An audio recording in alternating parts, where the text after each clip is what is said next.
Il y a des moments où l'âme se fatigue, pas parce qu'elle manque de force, mais parce qu'elle affronte l'injustice trop longtemps. Le monde a toujours été ainsi. L'oppression n'est pas nouvelle. Elle a existé avant toi, avant moi, et même avant ceux qu'Allah aimait le plus.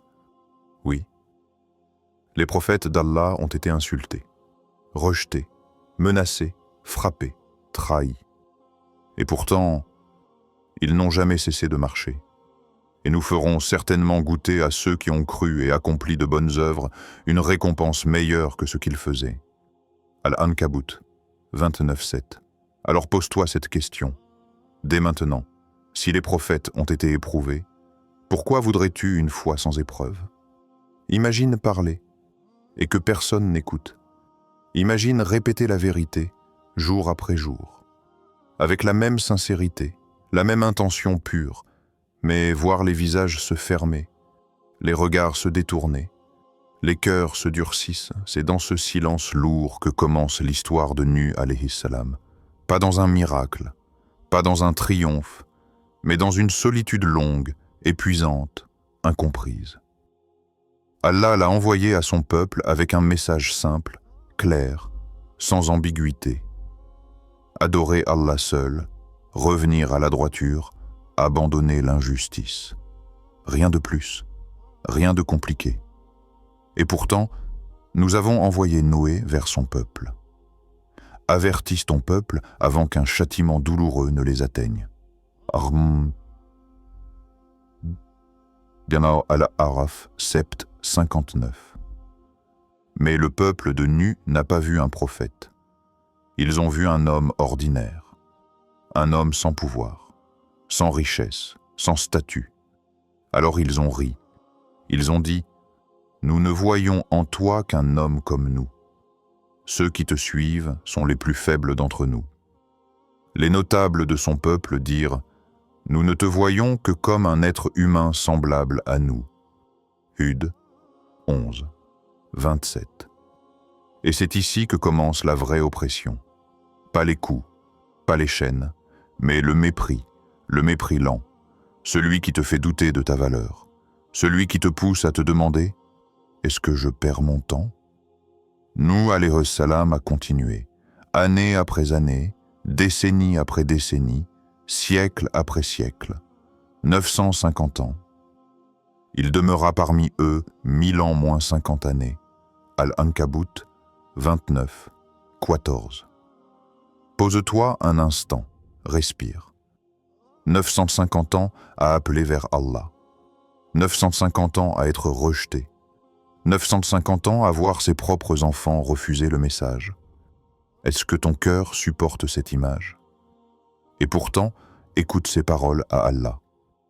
Pas une plainte arrogante, pas une accusation, seulement une vérité nue. Seigneur, j'ai appelé mon peuple nuit et jour, mais mon appel n'a fait qu'augmenter leur fuite. Nuh 71, 5 à 6, nuit et jour. Quand il faisait sombre, quand tout semblait calme, quand personne ne regardait. Il parlait encore, mais le peuple ne se contentait plus de l'ignorer. Ils ont commencé à se moquer. Quand Nuh construisait l'arche, il riait. Un bateau, dans le désert, voilà jusqu'où sa folie l'a mené. Chaque fois que les notables de son peuple passaient près de lui, il se moquait de lui. Hud 11:38. Imagine cette scène. Un vieil homme, seul, construisant quelque chose que personne ne comprend. Et toi, spectateur, combien de fois as-tu abandonné par peur du regard des autres? Combien de fois as-tu cessé de faire le bien parce qu'on t'a fait sentir ridicule? Nuh n'a pas répondu par la colère. Il n'a pas cherché à prouver quoi que ce soit. Il a continué. Parce que la patience du prophète n'est pas basée sur les résultats visibles. Elle est basée sur la certitude intérieure. Il savait une chose, il n'était pas responsable des cœurs seulement du message. Et c'est une leçon lourde, c'est difficile, mais libératrice. Et si vous vous détestez, je ne vous ai demandé aucun salaire. Mon salaire n'incombe qu'à Allah. Yunus 10, 72. Nur ne cherchait ni reconnaissance, ni applaudissement, ni victoire sociale. Il cherchait l'agrément d'Allah. Et pourtant, même avec cette foi immense, il a connu la douleur la plus profonde, son propre fils. Quand les eaux ont commencé à monter, quand le châtiment est devenu visible, Nu a appelé son fils une dernière fois. Pas comme un prophète, mais comme un père. « Ô mon fils, monte avec nous et ne sois pas avec les mécréants. » Hud 11:42. Mais le fils a répondu par l'orgueil, par l'illusion de sécurité. « Je vais me réfugier sur une montagne. » Et l'eau l'a englouti. Ce moment, c'est le sommet de la patience brisée. Le cœur humain face au décret divin. Même là, Nour n'a pas révolté son cœur contre Allah. Il a appris, et nous avec lui, que la foi ne garantit pas que tout le monde que tu aimes sera sauvé. Elle garantit seulement que Allah est juste, même quand ton cœur saigne. Et c'est ici que la question reste suspendue, sans réponse immédiate. Serais-tu prêt à rester fidèle à Allah, même si le monde entier te tournait le dos? Même si ceux que tu aimes ne marchaient pas avec toi? Il arrive un moment dans la vie où se taire devient une trahison, pas envers les autres, mais envers soi. Ibrahim alayhi salam est connu ce moment très tôt. Il n'était pas entouré d'ennemis au départ, il était entouré de sa famille, de son peuple, de traditions anciennes, respectées, intouchables. Tout le monde adorait les idoles, depuis toujours, sans questionner, sans réfléchir. Mais Ibrahim regardait, et son cœur refusait d'accepter ce que ses yeux voyaient. Quand la nuit l'enveloppa, il vit une étoile et dit « Voilà mon Seigneur ». Puis lorsqu'elle disparut, il dit « Je n'aime pas les choses qui disparaissent ». Al-An'am 6,76. Ce verset n'est pas une simple histoire, c'est une démarche intérieure. Ibrahim nous apprend quelque chose de dangereux. Penser par soi-même dans un monde qui préfère l'obéissance aveugle. Et c'est là que commence l'oppression. Pas quand on te frappe, mais quand on te dit « Pourquoi compliquer les choses? Tout le monde fait comme ça. Tu te crois plus intelligent que nous ?» Ibrahim a osé poser la question interdite. Adorez-vous ce qui ne vous profite ni ne vous nuit? Al-Anbiya 21, 66. Silence. Puis colère. Parce que quand tu attaques les idoles d'un peuple, tu n'attaques pas seulement des statues. Tu attaques leur identité, leur confort, leur héritage, leur ego. Alors ils ont décidé de l'éliminer, mais avant le feu, il y a eu le face-à-face. Un homme seul, contre un roi tyrannique. N'as-tu pas vu ceux qui argumentent avec Abraham au sujet de son Seigneur? Parce qu'Allah lui avait donné la royauté, Al-Baqarah 2:258. Le pouvoir contre la vérité. L'arrogance contre la foi. Et Ibrahim n'a pas crié. Il n'a pas menacé. Il a simplement déplacé la discussion là où le tyran ne pouvait pas suivre. Allah fait venir le soleil de l'Orient, fait-le venir de l'Occident. Silence. Le mécréant resta confondu. Mais l'orgueil blessé ne se repent pas. Il se venge. Alors ils ont décidé de faire un exemple. Un avertissement pour tous ceux qui oseraient réfléchir. Le feu, pas une petite flamme, un brasier immense, un feu si grand que les oiseaux ne pouvaient pas le survoler. Et à cet instant précis, Ibrahim n'avait plus, ni armée, ni allié, ni issue humaine. Seulement Allah. Ils dirent « Brûlez-le et secourez vos divinités ». Al-Anbiya 21, 68. Pose-toi cette question honnêtement. À ce moment-là, aurais-tu négocié ta foi pour survivre? Ibrahim n'a pas fait de discours. Il n'a pas demandé de miracle. Son cœur était déjà décidé. Et Allah a répondu. Nous dîmes, au feu, sois fraîche et salutaire pour Abraham. Al-Anbiya 21, 69. Le feu n'a pas brûlé, mais la leçon, elle, brûle encore. Parce que ce feu représente autre chose aujourd'hui. La pression sociale, le rejet, la moquerie, l'isolement, le fait d'être traité d'extrémiste, de naïf, de rétrograde. Dis-moi, qu'est-ce qui te fait peur aujourd'hui quand tu veux obéir à Allah? Le regard des autres? La perte de statut? La solitude? Ibrahim nous enseigne une vérité difficile à avaler. La foi authentique, isolée avant d'élever. Et souvent, Allah te retire le soutien des gens pour que tu découvres ce que signifie vraiment t'appuyer uniquement sur lui. Ceux qui ont émigré pour Allah après avoir été opprimés, nous les installerons certes dans une bonne demeure ici-bas. An-Nahl 16:41. Mais avant la demeure, il y a l'arrachement. Avant la paix, il y a le feu.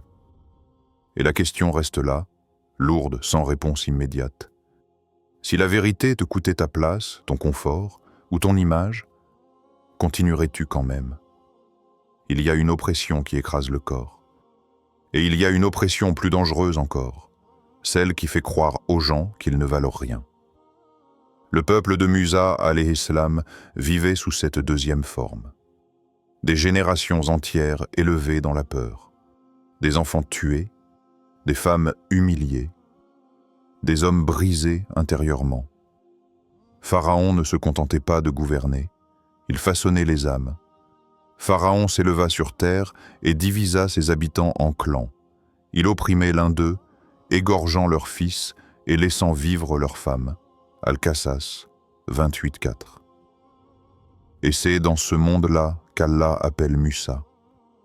Pas dans un palais, pas dans un moment de force, mais dans l'exil, dans la solitude, dans le silence du désert. Quand Allah lui parle, Musa n'est pas prêt, et il ne le cache pas. « Seigneur, je crains qu'il me traite de menteur.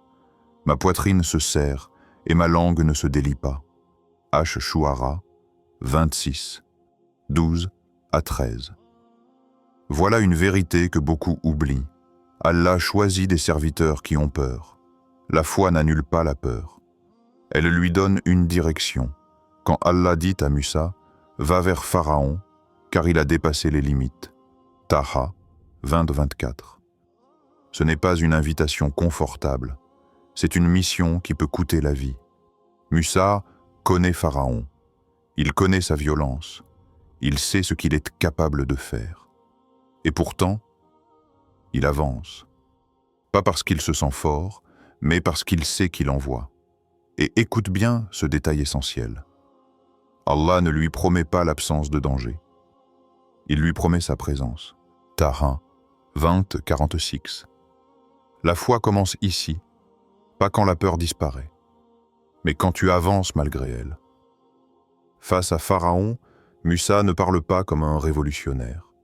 Il ne crie pas, il ne provoque pas, il parle avec clarté.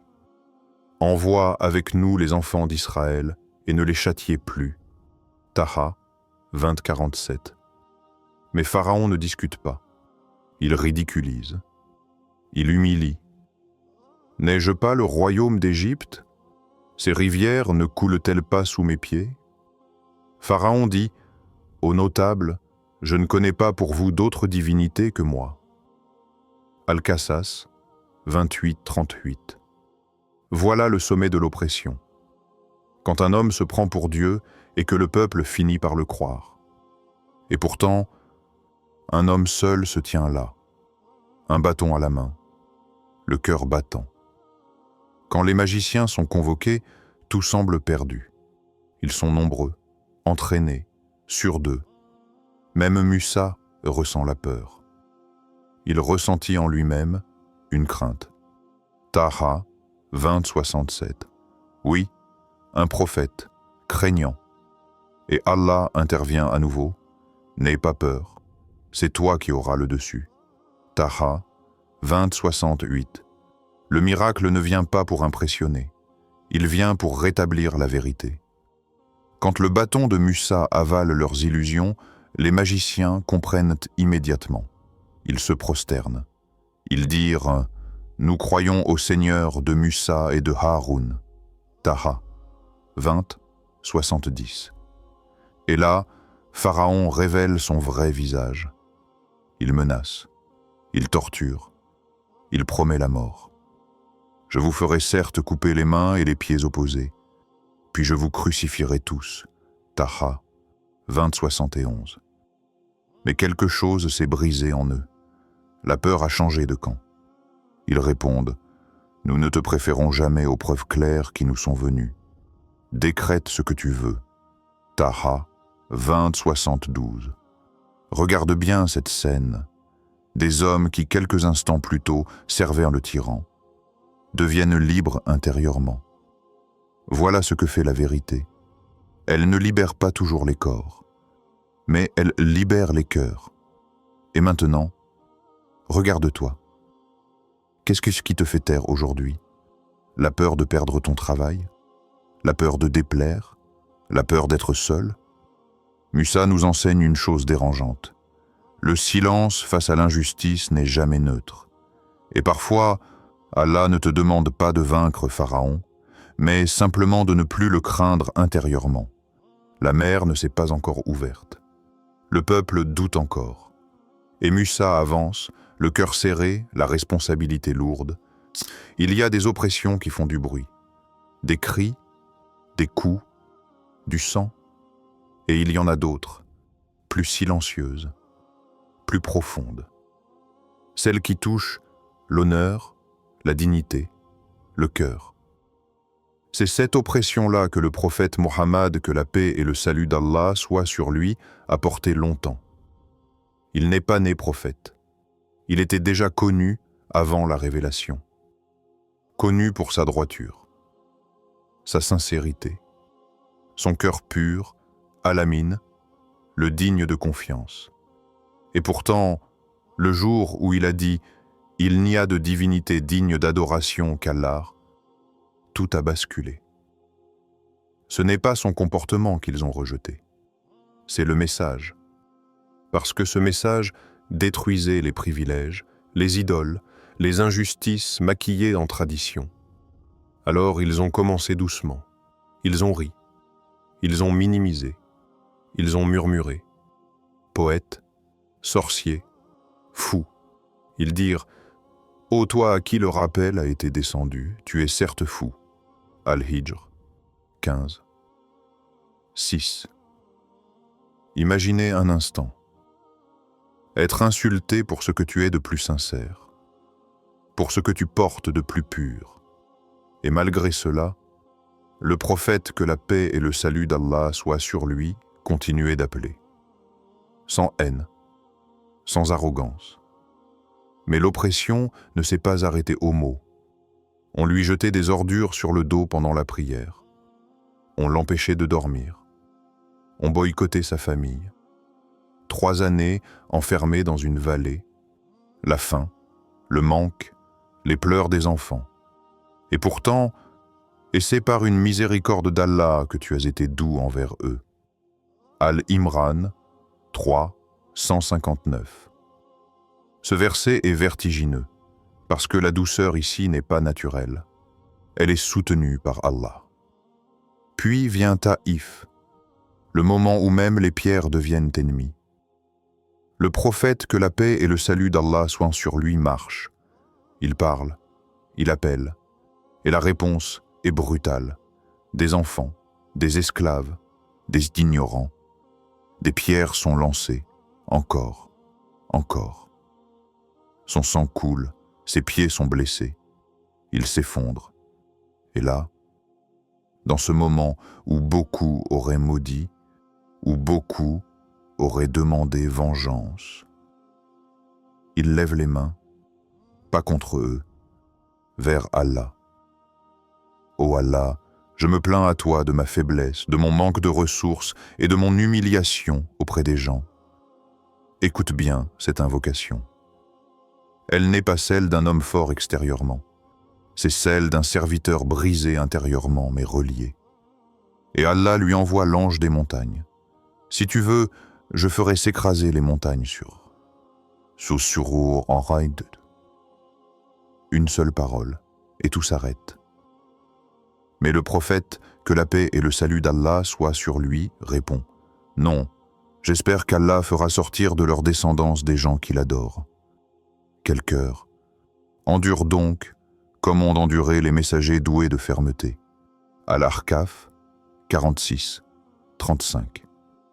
Cette patience n'est pas une faiblesse, c'est la maîtrise de l'âme.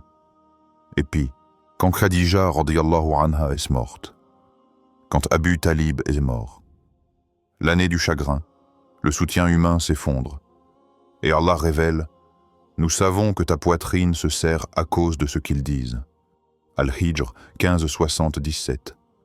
Regarde cette proximité. Allah ne dit pas « supporter ». Il dit « je sais ». Et maintenant, tourne ton regard vers toi. Quand on te blesse, comment réagis-tu? Quand on te provoque, où va ton cœur? Quand tu es humilié, cherches-tu la vengeance ou le refuge auprès d'Allah? Le prophète, que la paix et le salut d'Allah soient sur lui, nous montre une voie difficile. Celle où l'on protège son cœur de la haine, même quand on te donne toutes les raisons de haïr. Parce que la haine alourdit l'âme, et la foi cherche la légèreté, repousse le mal par ce qui est meilleur.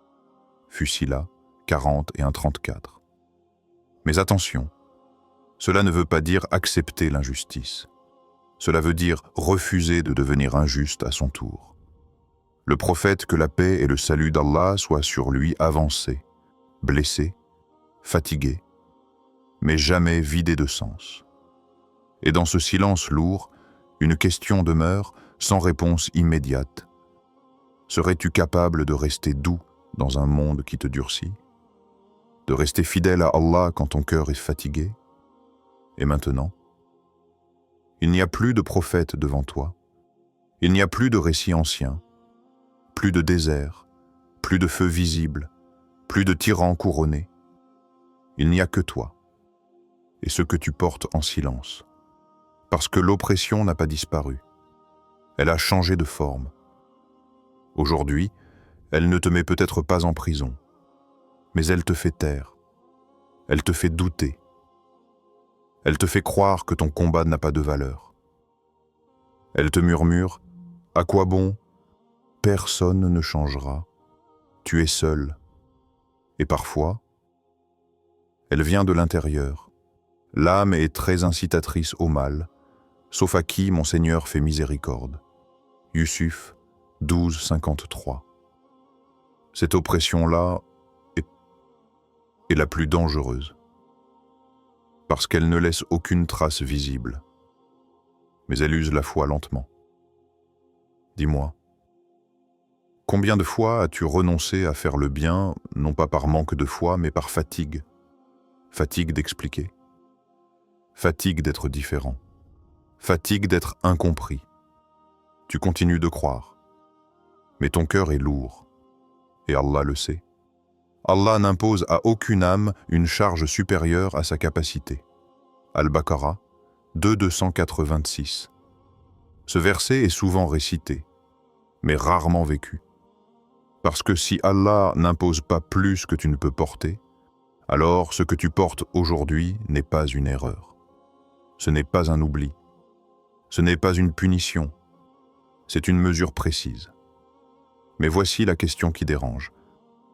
Comment réagis-tu face à cette charge? Est-ce que tu te rapproches d'Allah ou est-ce que tu t'éloignes doucement sans t'en rendre compte? L'oppression moderne ne te dit pas « Renie Allah ». Elle te dit « plus tard ». Quand tu iras mieux, quand la situation sera plus stable, et ce plus tard devient un piège. Et ne faiblissez pas, ne vous affligez pas, alors que vous êtes les plus hauts si vous êtes croyants. Al-Imran 3, 139. Ce verset ne nie pas la douleur. Il redéfinit la hauteur. Hauteur. Tu n'es pas élevé parce que tu domines. Tu es élevé parce que tu tiens debout intérieurement, même quand tout te pousse à t'asseoir. Regarde honnêtement ton cœur. Qu'est-ce qui t'opprime le plus aujourd'hui? Une injustice subie, une parole jamais réparée, une blessure que tu caches même à Allah. Oui, même à Allah, parce que parfois, on prie sans dire l'essentiel. On récite sans ouvrir. On invoque sans se livrer. Et pourtant, invoquez-moi, je vous répondrai. Ghafir, 40, 60. Pas, invoquez-moi parfaitement. Pas, invoquez-moi avec de belles paroles. Invoquez-moi, même brisé, même confus, même en colère. Les prophètes l'ont fait. Pourquoi pas toi? Nuh a parlé de son épuisement. Musa a parlé de sa peur. Mohammed sallallahu alayhi wa sallam a parlé de son humiliation. La foi n'est pas un masque, c'est un lieu de vérité. Et peut-être que ton oppression actuelle n'est pas là pour te détruire, mais pour t'obliger à regarder ce que tu évitais depuis longtemps. Nous les éprouverons certes par un peu de peur, de faim, de perte de biens et de personnes. Et fais la bonne annonce aux endurants. Al-Baqarah 2, 155. Remarque bien, Allah dit un peu. Même ce qui te semble immense reste mesuré par sa sagesse. Alors dis-moi, doucement, sans réponse à voix haute, si cette épreuve est un message, qu'essaie-t-elle de réveiller en toi? Ta confiance? Ta sincérité? Ton attachement réel à Allah, loin des apparences? Tu n'es pas appelé à être parfait, tu es appelé à être présent. Présent dans la prière, même courte. Présent dans l'invocation, même maladroite. Présent dans le refus de l'injustice, même discret. Parce que parfois, le plus grand acte de courage, c'est de ne pas laisser ton cœur s'éteindre.